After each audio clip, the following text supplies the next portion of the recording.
Assalamualaikum dear students, how are you? I hope that you will be fine. Dear student, आज का जो हमारा lecture होने जा रहा है 10 क्लास इंग्लिश बुक 2 जो है, उसमें हमने जो लेसन शुरू किया है लेसन नंबर 10 जो है, और इसके जो आज तीसरा लेक्चर जो है वो मैं इसके ऊपर करने जा रहा हूँ। लेक्चर 1 में मैंने इसकी ट्रांसलेशन की है और लेक्चर 2 में मैंने इसके क्वेश्चन आंसर लिखे हैं, और लेक्चर 3 जो है यूनिट नंबर जो 10 है आवर वर्ल्ड विदाउट बुक्स, इसके ऊपर जो है आज मैं आपको इसकी जो ग्रामर का पोर्शन है हम उसको जो है वो टैकल करने जा रहे हैं। तो उम्मीद है कि आपको ये वीडियो अच्छी लगेगी, आपको समझ भी आएगी। अपना जो फीडबैक है वो हमें साथ साथ जो है वो ज़रूर देते रहिएगा। तो शुरू करते हैं जी आज का जो है। इसमें देखें पेज नंबर 121 बुक, ये बुक का तो सबको भी पता होगा, ठीक है। तो पेज नंबर 121 जो है, इसमें जो है वो लिखा हुआ है वोकैबुलरी वाले पोर्शन में सेगमेंट ए है, explain each phrase as used in the lesson, यानी लेसन के अंदर जो फ्रेज़ इस्तेमाल की गई है उसको आपने एक्सप्लेन करना है। तो डियर स्टूडेंट, इसका ये है कि इसमें ए वाला जो है वो लिखा है बुक्स आर ब्रिजेस, ठीक है ना। बुक्स वर्क लाइक ब्रिज, ठीक है ना। ये एक ब्रिज का काम करती हैं, ये एक पुल का काम करती हैं। और पुल क्या है कि book establishes a relation between reader and writer, तो ये ब्रिज का काम कर रही हैं, ठीक है। तो दूसरा है जी हिज फेस बीमिंग, बीमिंग होता है ग्लिटर करना, चमकना, शाइन करना। तो आफ्टर वो स्टोरी उसकी बात हो रही है कैंटोनीज मैन की। After he had finished the book he resolve the story and what ever he learned from the story it was a great reward for him, that's why his face started beaming. उसका जो चेहरा था वो चमकना शुरू हो गया था। Books makes us travel at large, ये तो बात सही है कि हम जो है ना किताबों के ज़रिए दुनिया की सैर करते हैं। We can read any book regarding to any title, any topic, और we get lot of information about the world. हम दुनिया के बारे में बहुत ज़्यादा जो इंफॉर्मेशन है वो कलेक्ट करते हैं। तो in this sense books make us travel at large. अच्छा जी, कनेक्ट्स वन विद ह्यूमैनिटी, हमारा ताल्लुक़ जो है वो ह्यूमैनिटी के साथ जुड़ जाता है।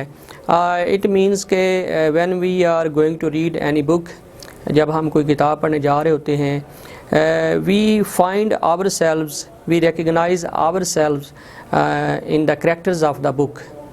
वो बुक के जो किरदार होते हैं वो हमसे मुताबिकत कर जाते हैं। तो फिर ये है कि हमारा जो ताल्लुक़ है वह मुआशरे से जुड़ जाता है। अच्छा, नरिशमेंट फॉर द माइंड, जिस तरह जिस्म की ग़िज़ा होती है इस तरह जो है there is a food for thought, food for thought जो है वो ज़हन की भी ग़िज़ा होती है। और जो जिस्म की ग़िज़ा है वो तो नॉर्मल फूड है, और जो ज़हन की ग़िज़ा है डैट इज़ बुक रीडिंग, वो बुक रीडिंग है। तो इससे क्या है जी, नॉरिशमेंट फॉर द माइंड, यानी जो बुक्स हैं वो हमारे जिस्म को, हमारे माइंड को नॉरिश करती हैं, ठीक है जी। अच्छा, इसके बाद हम आ जाते हैं जी पेज नंबर 123 के ऊपर। अब ये है जी, इसमें रिलेटिव प्रोनाउन है, रिलेटिव प्रोनाउन, ठीक है।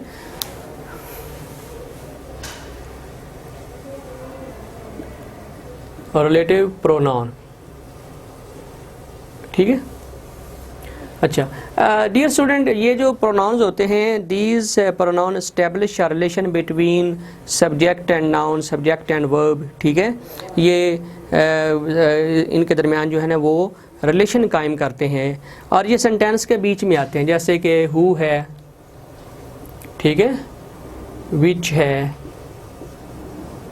होम है, ठीक है ना, डैट है, ठीक है।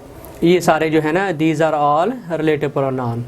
हुज भी हो सकता है, हुज, ओके। ये सारे all these are relative pronouns, okay जी। अच्छा, अब ये MCQs में आया है आपको, और इसमें ये है choose the correct relative pronoun. इसमें नंबर 1 जो है वो है जी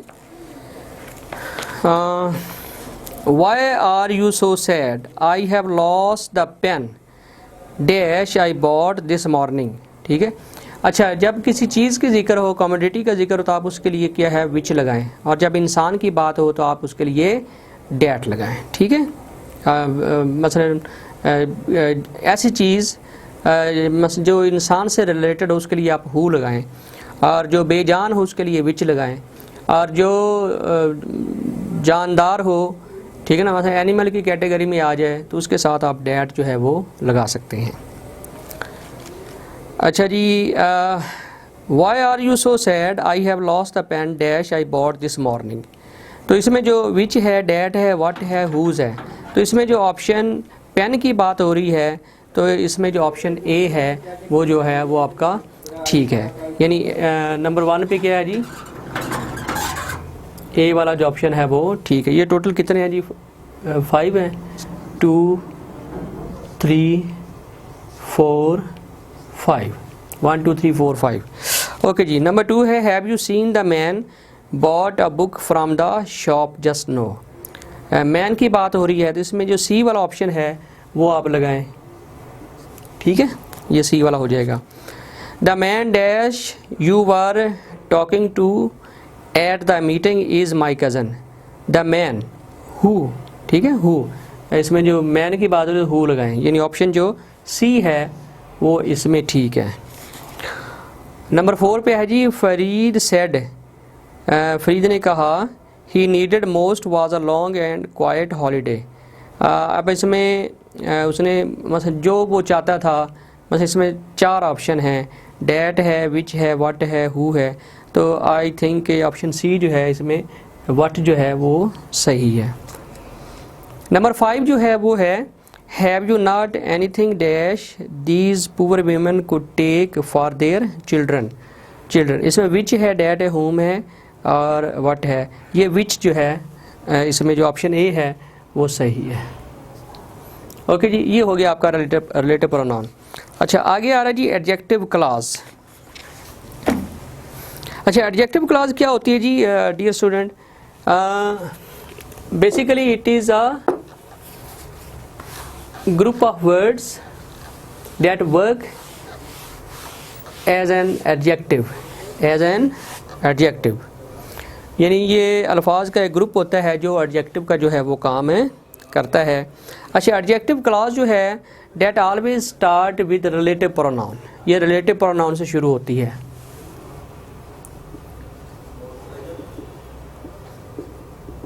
एडजेक्टिव क्लॉज। अच्छा, ये हु, होम, विच, व्हाट से जो है वो शुरू होती है। अच्छा, अब इसमें नेक्स्ट जो पेज है 124 है, उसमें उसने कहा जी pick out the adjective clause in each sentence. अब इसमें जो रिलेटिव प्रोनाउन से आगे वाला जो सेंटेंस होगा वो एडजेक्टिव क्लॉज होगी। ठीक है, मतलब इसमें आप ये देखें बी सेगमेंट हम जो है वो उसका करने जा रहे हैं। ठीक है, और ये adjective pick out the adjective clause in each sentence. अच्छा, इसमें है जी a person who acknowledges his mistake is admirable. तो आपने देखना हु से आगे वाला जो सेंटेंस है, हु एक्नॉलेजेस हिज मिस्टेक, तो इसमें एडजेक्टिव क्लॉज जो है वो है हु एक्नॉलेजेस हिज मिस्टेक। ये यहाँ तक एडजेक्टिव क्लॉज। इज़ एडमायरेबल वो जो है वो बाकी सेंटेंस का हिस्सा है। नंबर 2 पे जो है वो है people who live in glass houses should not throw stones. Who live in glass houses, who live in, ये मैं एडजेक्टिव क्लॉज निकालता जा रहा हूँ उस सेंटेंस में। Who live in glass houses. ठीक है, आगे वाला जो सेंटेंस है वो ऐसे ही रहेगा। नंबर 3 जो है इसमें है the books that have been recommended are all out of stock. तो इसमें जो books that have been recommended, that have been recommended, ठीक है, आगे वही उस तरह चलता जाएगा। ये सारे एडजेक्टिव क्लॉज हैं। नंबर 4 है the question that she posed was too difficult to answer. The question that she posed, that she posed, ये एडजेक्टिव क्लॉज है। अच्छा नंबर 5 जो है वो है everyone who has been invited is present. Who has been invited, who has been invited, ठीक है। आगे वही सेंटेंस इस तरह। So student these are adjective clauses mention in the sentences. अच्छा इसका जो सी वाला पार्ट है, सी वाला ऑप्शन है, उसमें है जी in the following sentences replace adjective clauses by adjective और एडजेक्टिव फ्रेजेस। अच्छा जी ऑप्शन सी जो इसका है वो है जी in the following sentences replace adjective clauses by adjective और एडजेक्टिव फ्रेजेस। एडजेक्टिव क्लॉज को आपने रिप्लेस करना है एडजेक्टिव फ्रेज में। ये नीचे उसने 5 सेंटेंस जो है ये दिए हुए। अब ये कैसे होगा ये मैं आपको करके दिखाता हूँ।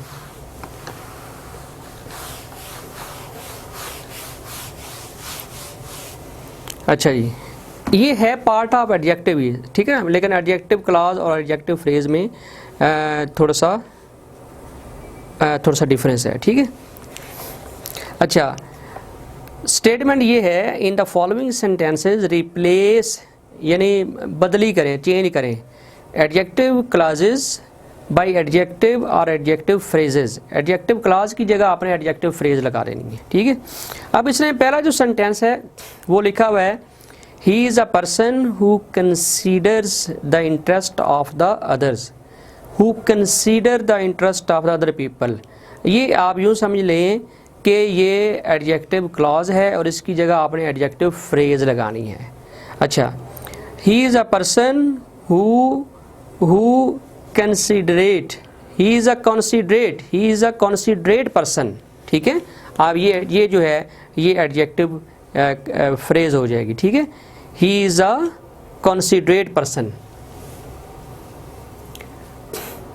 considerate, considerate person, ठीक है। तो ये एडजेक्टिव जो है ना ये एडजेक्टिव फ्रेज है। एडजेक्टिव क्लॉज को हमने एडजेक्टिव फ्रेज में हमने चेंज कर दिया। अच्छा जी आगे है which is the road that leads most quickly to the station, that lead most quickly to the station. ये डेट से ये एडजेक्टिव फ्रेज क्लॉज है, इसको एडजेक्टिव फ्रेज में आपने चेंज करना है। तो ये सिंपल हो सकता है which is the shortest way to the station, which is the shortest way to the station, ठीक है। तो ये एडजेक्टिव क्लॉज हो जाएगी, सॉरी एडजेक्टिव फ्रेज हो जाएगी। नंबर 3 पे है the explanation he gave me was not satisfactory. तो इसका हो जाएगा he gave me unsatisfactory explanation, he gave me satisfactory यानी गैर तसल्ली बख्श एक्सप्लेनेशन है। ओके जी he gave me unsatisfactory explanation.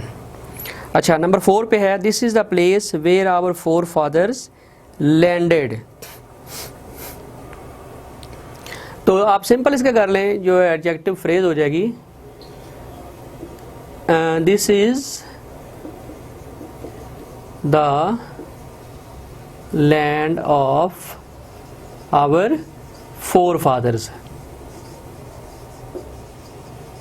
Okay जी this is the land of our forefathers। अच्छा नंबर 5 पे है the reason why he failed is obvious. The reason of his failure is obvious. The reason of his failure is obvious. ठीक है, तो ये adjective phrase मैंने इनको convert कर दिया है।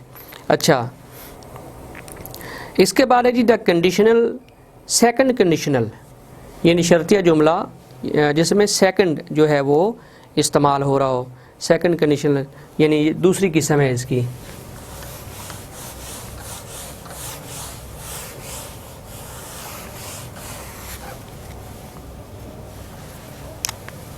अच्छा, ये है जी CONDITIONAL कंडीशनल टाइप 2, टाइप 2 हम पाकिस्तान में इसको ऐसे ही कहते हैं, सेकंड कंडीशनल टाइप 2। अच्छा, इसमें जो इफ़ वाला है वो पास इंडेफिनिट में चला जाएगा, यानी इफ़ जो क्लॉज है ये हो जाएगी पास्ट इंडेफिनिट। ठीक है, और कॉमे के बाद जो क्लास है, ठीक है, जिसको मैं स्पेशली जो रिवॉर्ड क्लास है,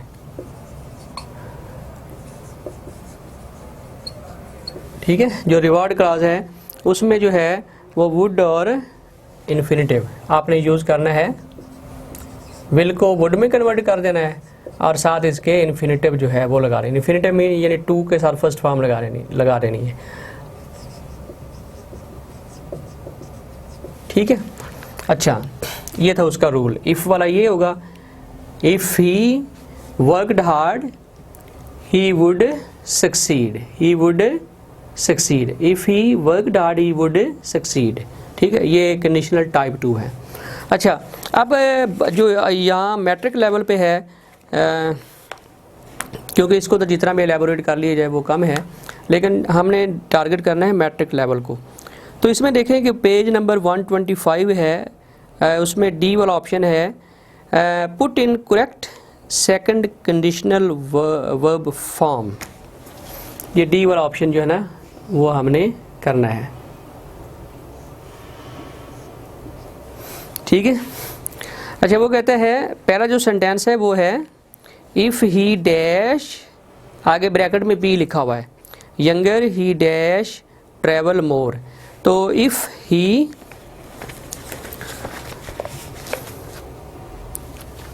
पहले वाला जो नीचे इसके आगे जो है ना ब्लैंक के अंदर हमने लगाना if he were younger, if he were younger, यानी ये ख्वाहिश का एलिमेंट आ रहा है, यानी पहले वाली जो ब्लैंक है उसमें आपने क्या लगाना है, वर। ठीक है, ही डैश ट्रैवल, तो विल को वुड में कन्वर्ट करें, ही वुड ट्रैवल, दूसरे में वुड ट्रैवल, TRAVEL ट्रैवल। ठीक है जी, TRAVEL ट्रैवल।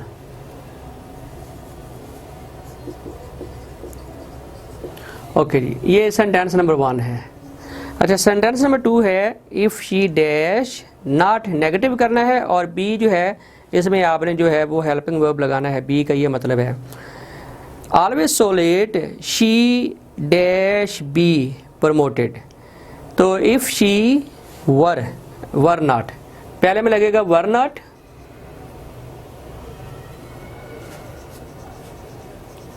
और दूसरे में लगेगा would be promoted, would be promoted हो जाएगा क्योंकि ये पैसिव की सेंस दे रहा है। आगे प्रमोटेड जो है वो लगा लें, PROMOTED प्रमोटेड, वो ऑलरेडी लगा हुआ है यहाँ पे। अच्छा, तीसरा जो है वो है इफ़ आई स्पीक, तो ये पास्ट में चला जाएगा स्पोक, SPOKE स्पोक। ठीक है, क्योंकि ये अच्छा स्पोक, पहले वाले में स्पोक आ जाएगा, और दूसरे में है I dash have a good job, I would have a, दूसरे में क्या लगेगा, वुड हैव। ठीक है, ये ब्लैंक में मैं अंडरलाइन कर रहा हूँ। नंबर जो 4 है वो है if she dash pass the exam she dash be able to enter university if she passed. पहली ब्लैंक में क्या आएगा? पास्ट। और दूसरी जो है उसमें शी वुड बी, क्योंकि विल जो है वो वुड में कन्वर्ट हो जाएगा, वुड बी। ठीक है। और लास्ट जो हमारा 5 है वो है we dash buy a house if dash decide to stay here. We would, क्योंकि इसमें देखें इफ़ वाला जो है वो आगे चला गया है, तो जो दूसरा जो रिवॉर्ड क्लास है वो पहले आ गई है। We would buy a house, we would buy a house, पहले लगेगा वुड, आगे बाय का बाय रहेगा क्योंकि फर्स्ट फॉर्म में लगती है। इफ़ वी डिसाइडेड, डिसाइड जो है वो डिसाइडेड में कन्वर्ट हो जाएगा। ओके जी। So these are conditional type 2 sentences. Okay जी। अब ये हमारा जो है ये हो गया है। तो अच्छा जी, इसके साथ ही हमारी ये जो एक्सरसाइज है ये ख़त्म होती है और इसके साथ ही हमारा ये जो चैप्टर है वो कंप्लीट हो गया है। उम्मीद है कि आपका जो आपको ये वीडियो लेक्चर जो है ये पसंद आया होगा। शाहिर भट्टी को इजाज़त दीजिए। अल्लाह हाफिज़।